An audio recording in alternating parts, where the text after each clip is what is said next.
تعلق رب سے جوڑو کر دے گا وہ نظر۔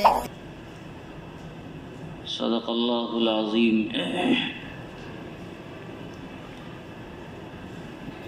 یہ مہینہ ربیع الاول کا مہینہ ہے، جس میں سرکار دو عالم تاجدار مدینہ جناب محمد رسول اللہ صلی اللہ علیہ وسلم کی تشریف آوری ہوئی ہے۔ اس تعلق سے عام طور سے رمضان کے مہینے میں آقا صلی اللہ علیہ وسلم کی سیرتوں کے تذکرے کا ایک معمول ہے، تاکہ دنیا کو یہ یاد رہے کہ حضور علیہ السلام کی سیرت کیا تھی، آپ کا پیغام کیا تھا، اور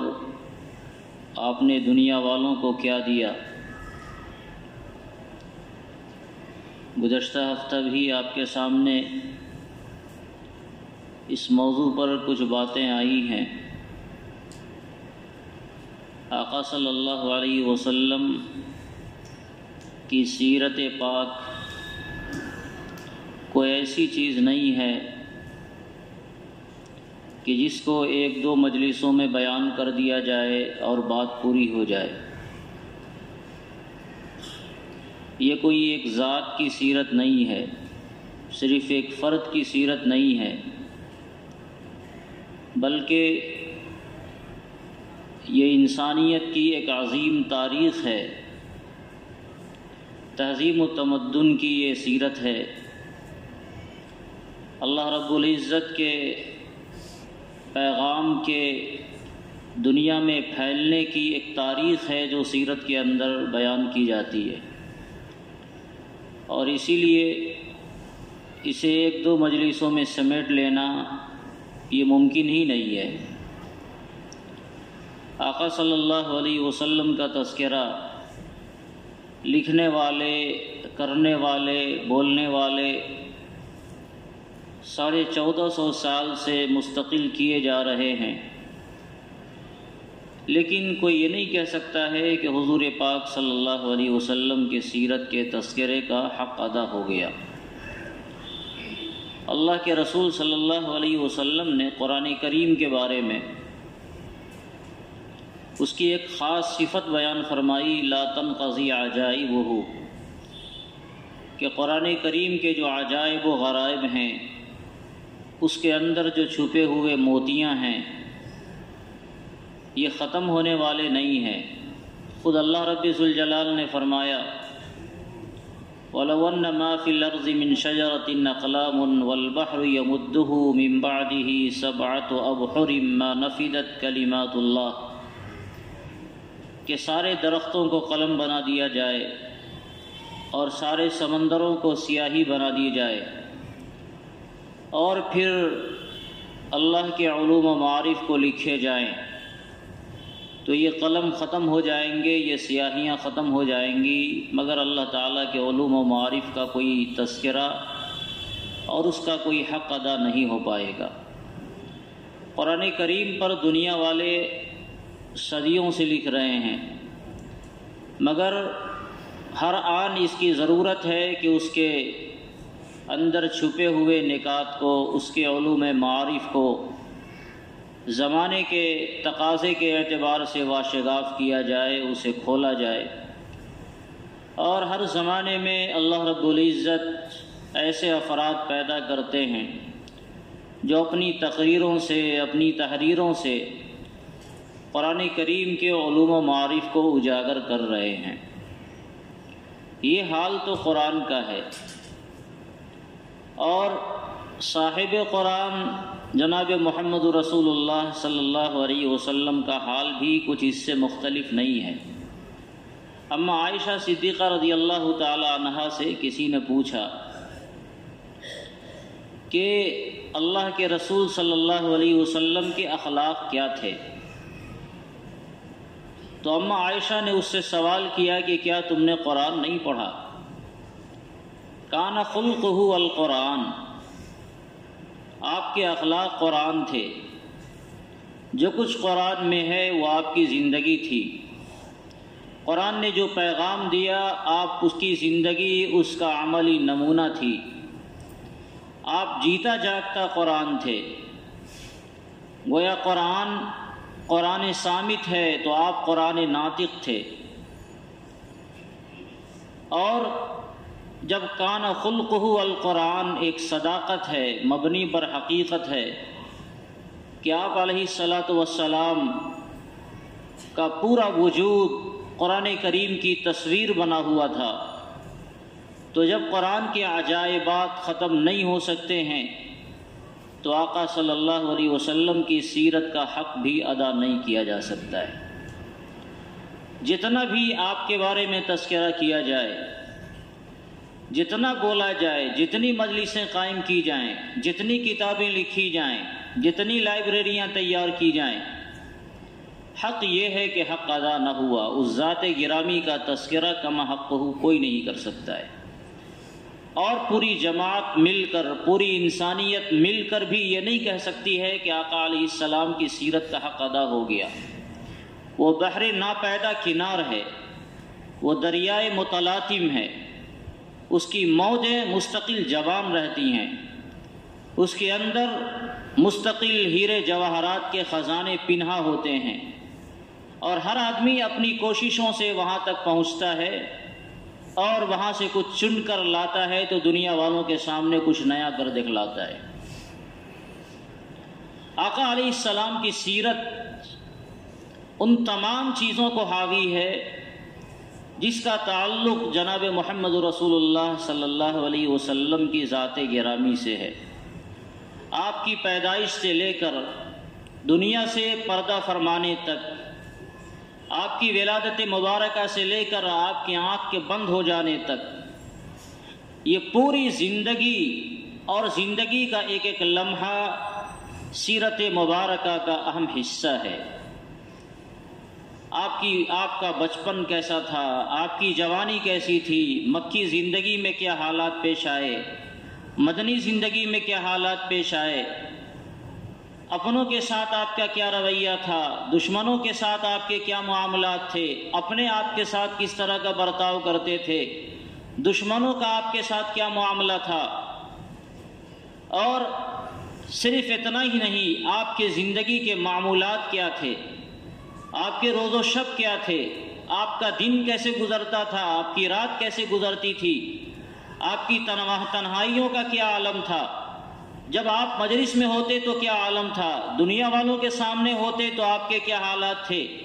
اپنی ازواج مطہرات کے ساتھ ہوتے تو آپ کے کیا حالات تھے، اور پھر آپ کا پورا سراپا، آپ کے سر مبارک اور منہ مبارک سے لے کر آپ کے قدم مبارک تک، آپ کے سر کے بال کیسے تھے، کتنے بڑے بال ہوتے تھے، آپ کا رخ انور کیسا تھا، چہرے پر گوشت کتنا تھا، چہرے پر بال کتنے تھے، کتنے بال آپ کے سفید تھے، آپ کی آنکھ مبارک کی صورتحال کیا تھی، آپ کے ہونٹ کا تبسم کا کیا انداز تھا، آپ کے دندان مبارک کی صورتحال کیا تھی، آپ کا سینہ مبارک کیسا تھا، سینہ مبارک پر بال کتنے تھے، مہر نبوت کیسی تھی، آپ کا قد مبارک کتنا تھا۔ یہ پورا آپ کا سراپا سیرت پاک کا ایک حصہ ہے۔ اسی طرح جو صحابہ کرام یا جو شخصیات آپ علیہ الصلاۃ والسلام کی ذات سے متعلق ہو گئی، آپ کی اولادیں، آپ کے ازواج مطہرات، آپ کے صحابہ، آپ کی صحابیات، یہ سب وہ ہیں جو سیرت پاک کا حصہ بن کر ابھرتے ہیں۔ حتیٰ کہ سیرت پاک لکھنے والوں نے اتنا ہی پر بس نہیں کیا، صرف یہی نہیں کہ آقا علیہ الصلاۃ والسلام کے اقوال کو جمع کیا، آپ کی فرمودات کو جمع کیا، آپ کے معمولات کو جمع کیا، آپ کے حلیہ مبارک کا تذکرہ کیا، آپ کے گھر خاندان والوں کا تذکرہ کیا، اتنا ہی پر سیرت والوں نے بس نہیں کیا ہے۔ آپ نے جس برتن میں کھانا کھایا اس برتن کا تذکرہ ملتا ہے، آپ نے جون جون سے کھانے کھائے ہیں اس کا تذکرہ ملتا ہے، جون سی مشروبات آپ نے استعمال فرمائی ہے ان مشروبات کا ذکر سیرت والوں نے کیا ہے، جس گوشت کا آپ نے استعمال فرمایا، جن سبزیوں کا آپ نے استعمال فرمایا، جن سواریوں پر آپ نے سواری فرمائی، جن جانوروں کا دودھ آپ نے دوہا ہے، ان سب چیزوں کا تذکرہ سیرت پاک میں بالکل وضاحت کے ساتھ موجود ہے۔ وہ بکری جس کا آپ نے دودھ پیا، وہ کون سی بکری تھی، وہ کہاں سے آئی، کس نے دیا، کہاں وہ پرورش پائی۔ تو صرف آپ کی ذات ہی اور آپ کی ذات سے متعلق جو سیرت ہے اس کا ہی تذکرہ سیرت پاک کے اندر نہیں ہے، بلکہ سیرت وہ ایک عظیم باب ہے کہ آپ اس کو جتنا پھیلاتے جائیں گے وہ اتنا ہی پھیلتا ہوا چلا جائے گا۔ وہ کسی صرف ایک فرد واحد کی سیرت نہیں ہے، اب اس فرد واحد سے جو چیزیں بھی جڑی ہوئی ہیں، جن چیزوں کا تعلق بھی جناب محمد رسول اللہ صلی اللہ علیہ وسلم کی ذات گرامی سے ہوا،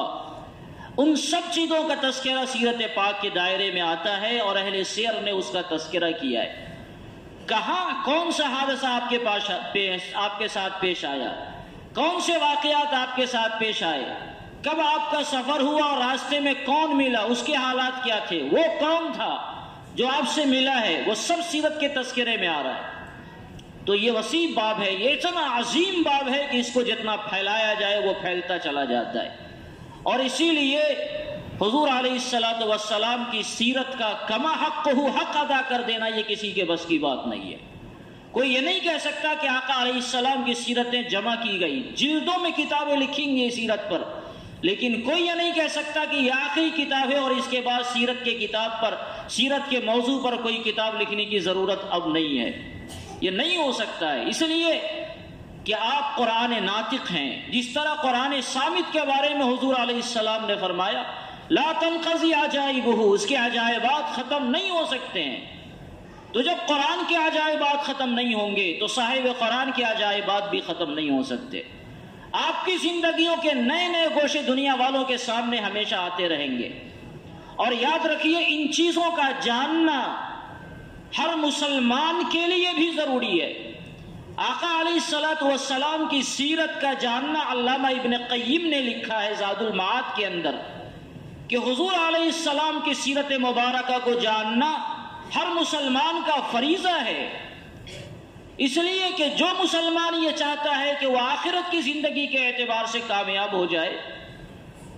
اس کی دنیا اللہ رب العزت کی مرضی کے مطابق گزرنے لگے،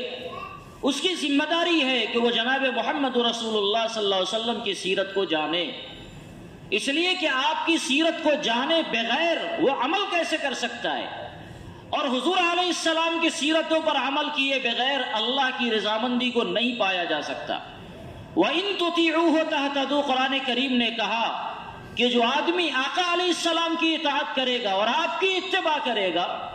وہ بندہ کامیاب ہوگا اور ہدایت یاب ہوگا۔ جو اللہ کی مرضی کو پانا چاہتا ہے اس کی ذمہ داری ہے کہ وہ جناب رسول اللہ صلی اللہ علیہ وسلم کے روز و شب کے معمولات کو وہ جانے، تبھی جا کر وہ کامیاب ہو سکتا ہے۔ کوئی اللہ کی مرضی کو پانا چاہے اور سیرت کے حصے کو کاٹ دے کہ ہم اللہ کی مرضی کو قرآن پاک سے حاصل کر لیں گے، یہ ممکن نہیں ہے کہ قرآن پاک سے اللہ کی مرضی صرف آدمی پالے۔ قرآن پر عمل کا حق اس وقت تک ادا ہو ہی نہیں سکتا ہے جب تک آدمی جناب رسول اللہ صلی اللہ علیہ وسلم کی سیرتوں کو جانے نہیں اور اس پر عمل نہ کر لے، اس وقت تک قرآن کریم کا کوئی حق ادا نہیں ہو سکتا ہے۔ اس لیے ایک مسلمان کی ذمہ داری ہے کہ مسلمان سیرت پاک کو ہر حال میں جانے کہ آپ علیہ الصلوۃ والسلام کی زندگی کیسی تھی،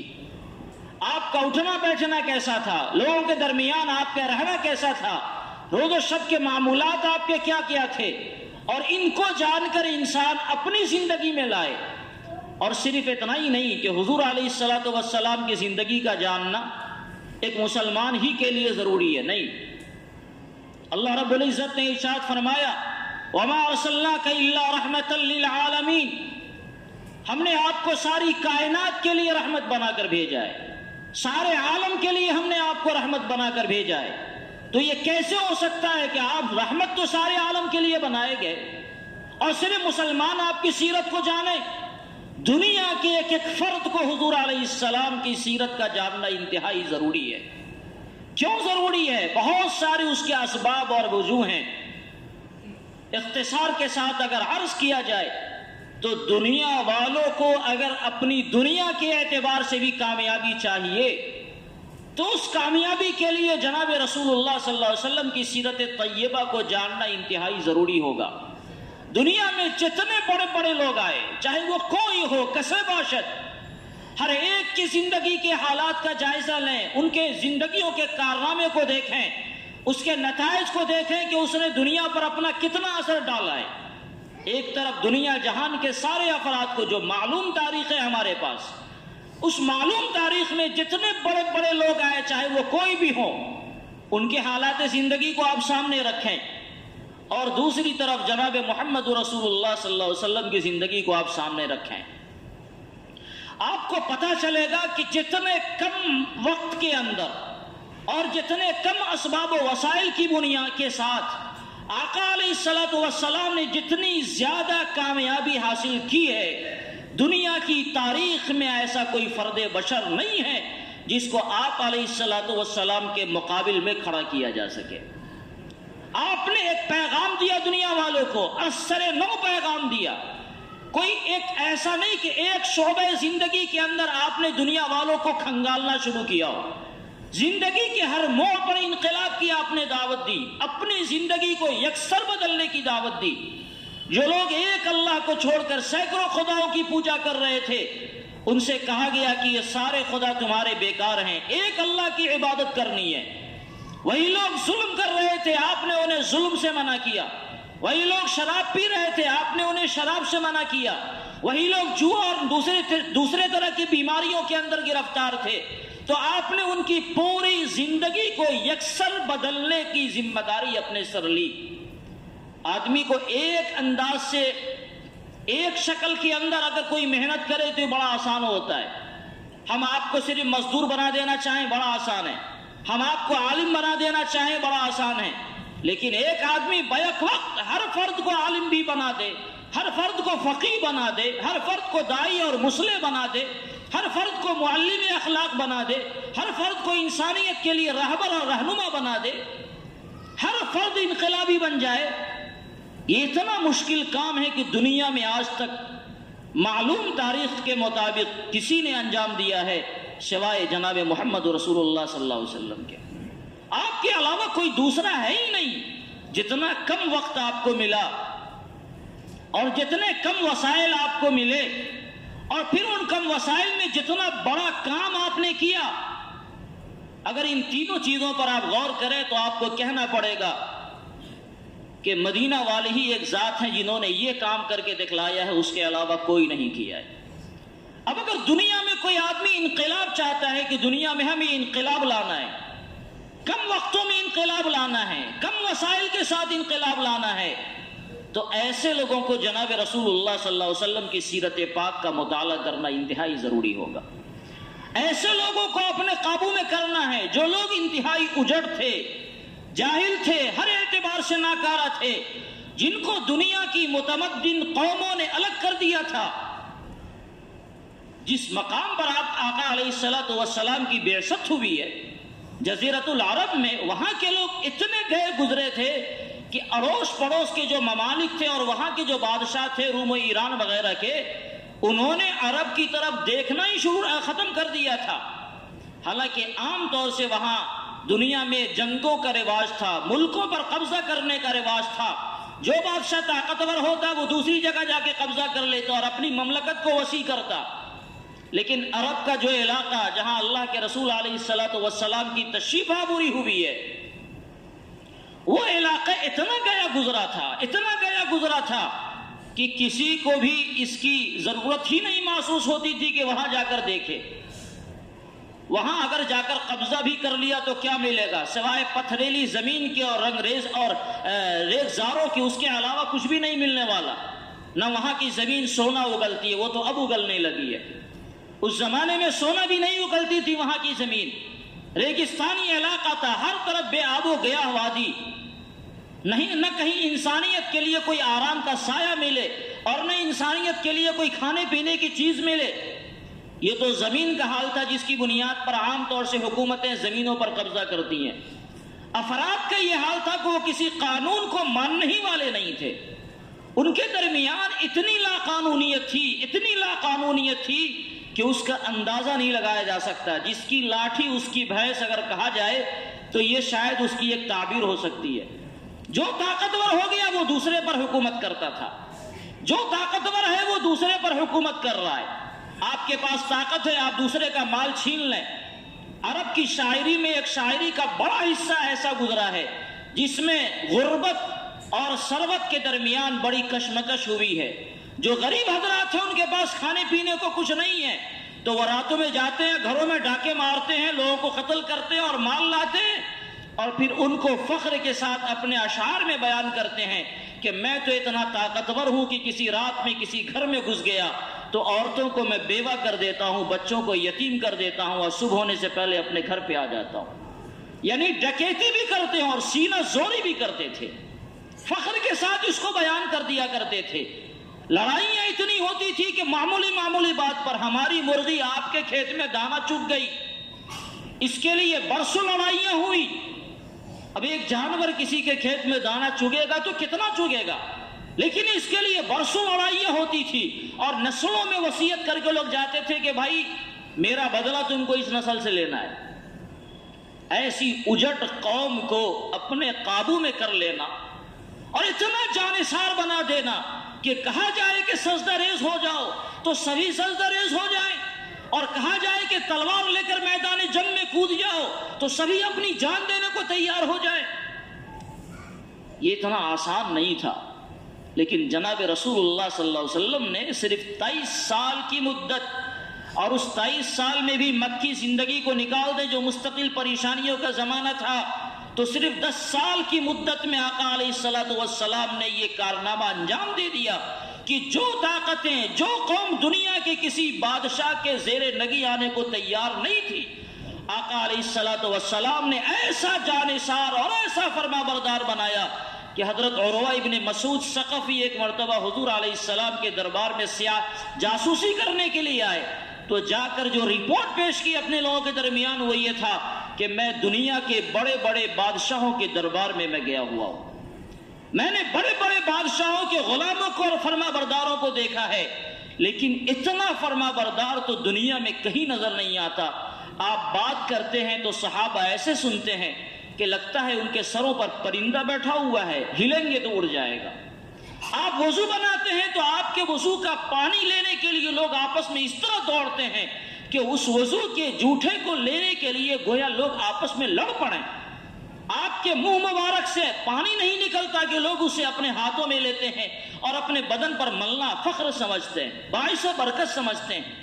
آپ کے بدن کا کوئی منہ مبارک بال اگر گر گیا تو لوگ اسے اٹھا کر تکریم کے ساتھ رکھتے ہیں اور اپنے پاس حفاظت سے رکھتے ہیں. ایسا اعزاز، ایسی قربانی، ایسی جانثاری تو ہم نے بڑے بڑے بادشاہوں کے یہاں نہیں دیکھی جو محمد رسول اللہ صلی اللہ علیہ وسلم کے یہاں دیکھنے کو ملتی ہے. یہ جانثاری آخر کیسے پیش آئی؟ وہ کیا آخر وجوہات تھی، وہ کیا تعلیمات تھی جن کی بنیاد پر دنیا کے سب سے اجٹ قوم کو نہ صرف اپنے قابو میں کر لیا گیا بلکہ دنیا کا اسے امام بنا کر دنیا کے حوالے کیا گیا؟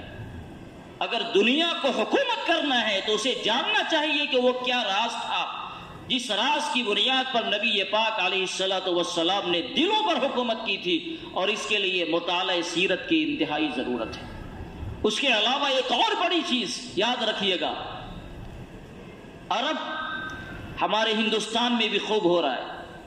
عرب ہر چیز کو جس سے اس کو نفع ملا وہ اسے خدا بنا لیا کرتے تھے. جس سے نفع ملا خدا بنا لیا. ایک پنکھے سے نفع ملا تو جس میں نفع کی شان ہے اس میں الوہیت کی شان وہ مانتے تھے. درخت سے نفع ملا اس کے سامنے سر جھکانا شروع کر دیا. سورج سے نفع ملا اس کے سامنے سر جھکانا شروع کر دیا. اور اس طرح ان کے سامنے ہزاروں لاکھوں معبود کی شکل میں اتنے دیوی دیوتا تھے کہ اگر روزانہ 2-4 کو بھی خوش کیا جائے تو بھی سال میں شاید دوسروں کا نمبر نہیں آ سکے. اتنے زیادہ دیوی دیوتا تھے. اور آپ کو معلوم ہے جب کسی چیز کی عقیدت دل میں آ جاتی ہے تو پھر آدمی تحقیق کے دروازے کو بند کر دیتا ہے. جب کسی چیز کی عقیدت دل میں آ گئی تو پھر آدمی اس سے کام لینا بند کر دے گا، تحقیق کا دروازہ پھر وہاں بند ہو جائے گا۔ میں مثال دوں، بہت آسانی سے سمجھا جا سکتا ہے۔ میڈیکل کا کوئی طالب علم ہو، وہ آپریشن کرتا ہے، اس کے سامنے پریکٹیکل کے لیے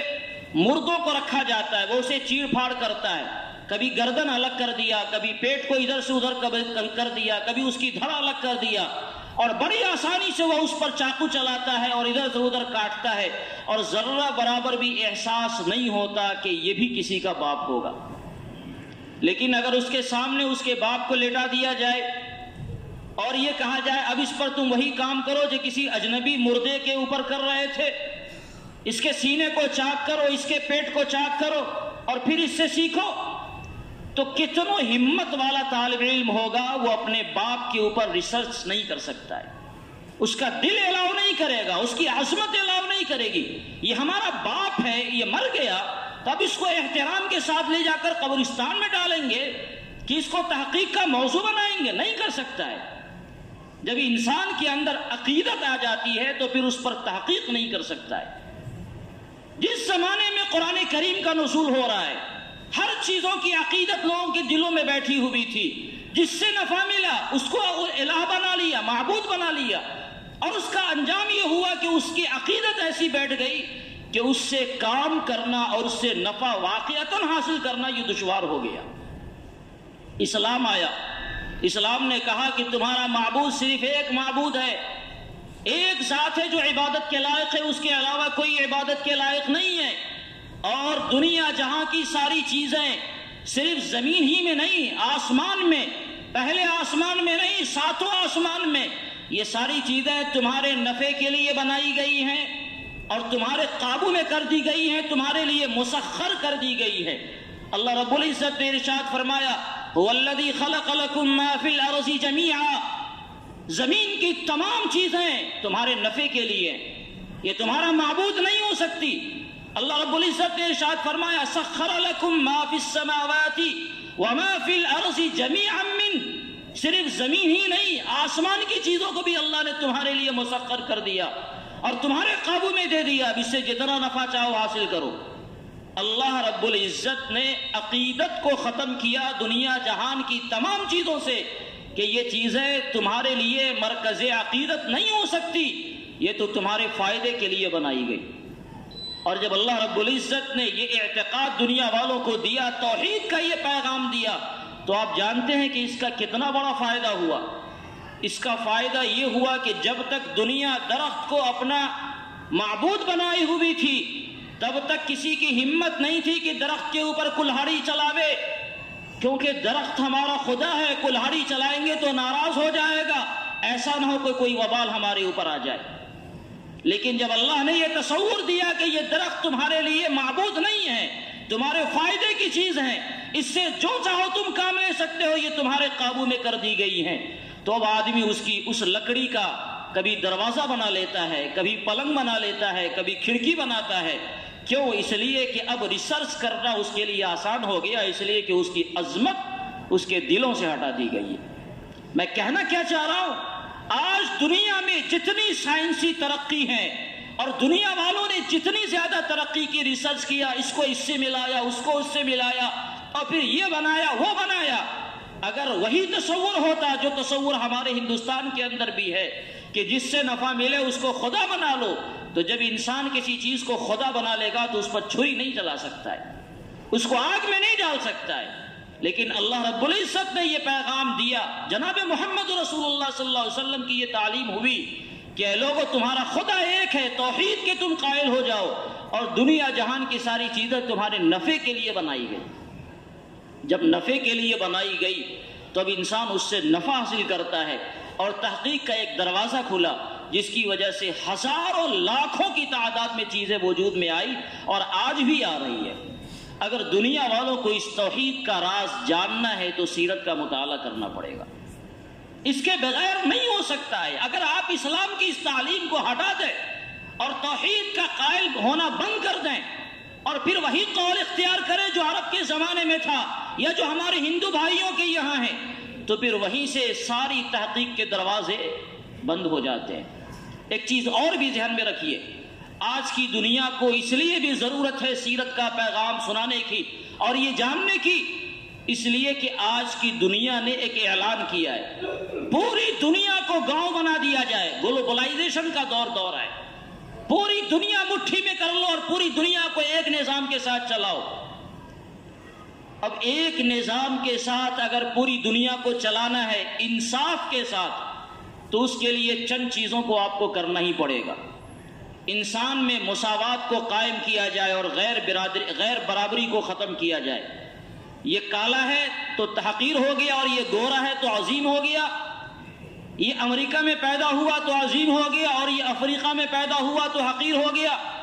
یہ عرب کا ہے اور یہ عجم کا ہے، اس فرق کو ختم کرنا پڑے گا۔ انصاف کے پیمانے ایک کرنے پڑیں گے۔ اگر حکمراں وقت کا وہ غلطی کرے تو اس کو بھی کٹہرے میں کھڑا کیا جائے، جیسے کوئی معمولی قسم کا آدمی غلطی کرتا ہے تو اس کو بھی کٹہرے میں کھڑا کیا جائے گا۔ علم کے دروازے کو عام کرنا پڑے گا، ہر ایک کے لیے علم کی راہیں کھولنی پڑیں گی، امن اور سکون کو پوری دنیا کے اندر رائج کرنا پڑے گا۔ اور بھی اس کے علاوہ بہت سارے اسباب ہو سکتے ہیں اگر ہم دنیا میں عالمگیریت کو قائم کرنا چاہیں۔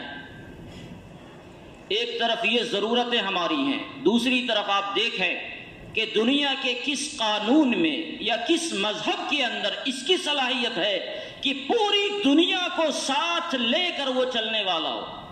امن و سکون کی بات کریں تو اسلام سب سے زیادہ امن و سکون کا داعی ہے،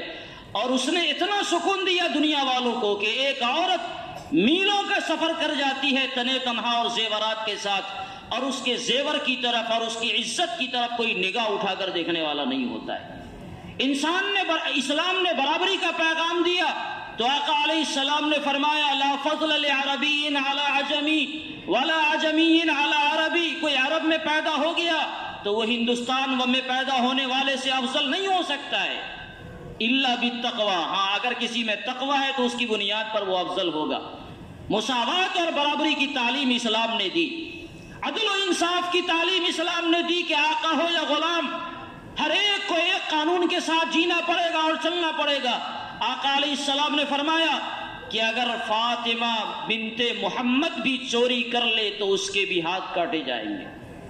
یہ نہیں کہ فلاں آدمی جرم کرے تو وہ آزاد رہے اور بیچارہ کوئی غریب جرم کر لے تو اس کو اندر کر دیا جائے، نہیں۔ فاطمہ جو ہمارے دل کا ٹکڑا ہے، اگر اس سے بھی کوئی ایسی غلطی ہوگی تو اللہ کے قانون سے اور اللہ کے حدود سے وہ بھی نہیں بچ سکتی ہے۔ یہ ہے اسلام کے عدل و انصاف کا قانون۔ اسلام نے پیغام دیا، ایک ہی صف میں کھڑے ہو گئے محمود و ایاز، جب آپ اللہ کے دربار میں ہوں تو شاہ و گدا کا فرق یہاں مٹ جاتا ہے۔ دنیا میں کہیں کوئی اور ایسی جگہ کوئی قانون نہیں ہے، وہاں بادشاہوں کے بیٹھنے کی جگہیں الگ ہوتی ہیں اور رعایا کے بیٹھنے کی جگہ بہت الگ ہوتی ہے۔ تو اگر دنیا والوں کو سچے معنی میں دادا گیری قائم نہیں کرنا ہے، عالمگیریت کا نظام قائم کرنا ہے، پوری دنیا کو گلوبل دنیا بنانا ہے، پوری دنیا کو ایک گاؤں اور ایک بستی بنانا ہے، تو اس گاؤں اور بستی میں جو نظام سب سے زیادہ فٹ ہو سکتا ہے تو وہ نظام ہے جناب محمد رسول اللہ صلی اللہ علیہ وسلم کا لایا ہوا۔ اس لیے آج سیرت کا مطالعہ کرنے کی